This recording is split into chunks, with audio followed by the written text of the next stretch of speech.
Hey everyone, so this video is going to be about my work environment at my hotel I work at and about the interesting situation that transpired like 2 weekends ago.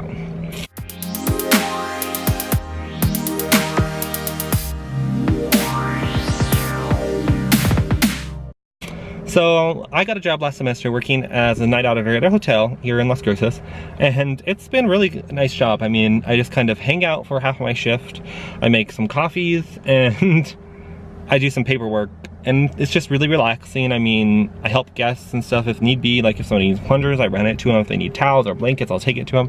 I'll do some check-ins if people are arriving late, but it's a really relaxing job. It works really great with schools for the fact that I'm really not doing much for half the night, so I can work on schoolwork or I can just hang out and watch some YouTube videos.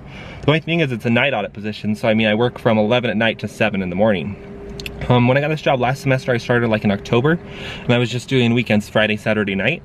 I actually just started working full-time not too long ago, so now I work Sunday to Thursday, all overnights. And it's pretty nice, but if you never worked at a hotel, I mean, give it a shot. Like, it's an interesting environment. It's very different from anywhere else I worked because I feel like there's not a large group of people there. Like, I mean, I worked at a lot of restaurants, and when I worked at Disney World, when I was in the Disney College program, I was in outdoor food, which is like one of their biggest departments. So it's really weird to actually be in an environment where there's only like, I'd say there's probably only like 20 people maybe employed by my hotel. So it seems like they're a little bit more close-knit and like a community. And I'm also, in school, I'm in the hotel and restaurant management program, so it's right on the line of what I should be doing. But what I want to actually talk about in this video is last weekend, okay, not last weekend, but a couple weekends ago. It was a Saturday night, I believe. Yeah, it was a Saturday night because this happened like Sunday, like 1 in the morning. And I came into work, the girl I work with was checking a man in who I found just so suspicious. And I was like, I wouldn't run into that guy. Like, I was just thinking that while she was checking in, he just seemed sketchy and stuff, but she was running to him. I'm like, I'm not gonna say anything in front of him, and it would be really awkward to have to pull her to the back to say something.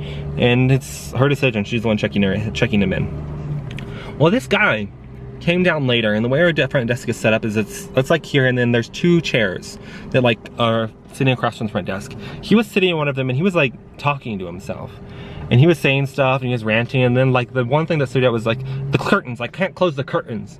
And I'm like, sir, are you trying to close the curtains in your room? Like, and he's like, yeah, I can't close them. They won't close. And I'm like, okay. I'm like, okay, so what you need to do is the ones in front are just decorative. They're just decorative curtains. And if you open the shears all the way, the blackout curtains will be easy to open. They're easy to open because they're set behind the shears. And he's like, oh, I can't close them. I can't close the curtains. I'm like, okay. So he sat there for a little bit longer, and then he like got up and left and went to his room or went somewhere. And then later he came back, maybe like 2 hours later, at the front desk, and he's like, I can't stay in my room. I can't close the curtains. Okay. Give me your ID and stuff, and I'll check you out of your room. So I get his stuff, I check him out of his room. I immediately after that go and check the room because like it was really weird. He had been checked in for like, I'd say maybe 2 hours, and like I don't know, I wanted to go see if there was actually something fishy with the curtains. I wanted to also see if like the room was okay for resale, because if the sheets and stuff weren't messed up and like nothing in the room had been touched, and I can just re-rent it, you know. And it was all fine. The only thing that was moved was the desk chair. It was set like in the middle of the room. So I was like, oh, okay, no big deal. Well, I'm just like, go about my night. At like 1 o'clock in the morning, I have a couple of guests at the front desk, and they asked me to remake a key. There were some guests who'd been in the house, so I just make them their key. And this all happened so fast. The guy ended up coming inside somehow. I think one of the other guests who came to the door had let him in after him, because we have our front doors that lock, and you can't get in unless I buzz you in, or if you have a key to your room or the key to the hotel. And he came in, and like after those guests started to walk away, he just came up on the counter, and he like reached across, and he said, he had said something, I told you to be back, and he's like, now you've done it. And he tries to like punch me from across the counter. And I'm just like, I like step back, and he like misses me, and I'm like, so I just like, I'm like blown. So I just like, I go like back to our office at the time, and I lock the door, and I call the cops. Well, the cops, like, I talked to the people on the phone, 911, and the cops show up, I have to leave to go and buzz the cop in, because like I said, the doors locked. So like I buzz the cop in, I'm gonna start talking to him, and like immediate when I start telling him about the situation, the guy comes up from like the inner side of the hotel, and he's just like, oh, you've done it now, and he chucks his to-go box of blueberry pancakes at me from across the counter, and I'm just like, it like misses me, but it goes over like my left shoulder, and I just have like blueberry sauce, and then like there's pancake mess behind me. So then the cop basically like starts to take him down, and I start to run back through the office to go around to go and help the officer. But like once I enter the office, like the buzzer rings and it's another cop, so I buzz him in, and from there they kind of have the situation under the control. But they end up like arresting this guy, and they're like, do you want to press assault charges? And I'm like, I mean, I think he's just mentally ill. Like I don't really, I want him to have help, but I don't think he was trying to punch me out of like, I don't know. But they ended up telling me, well, if we take him to jail, it's more likely that he gets help. I'm like, okay, I'll do the charges, whatever. So I got attacked, almost got attacked at work from this loony guy. But that's what happened on my shift that was interesting. So yeah, that's the joys of a night outer.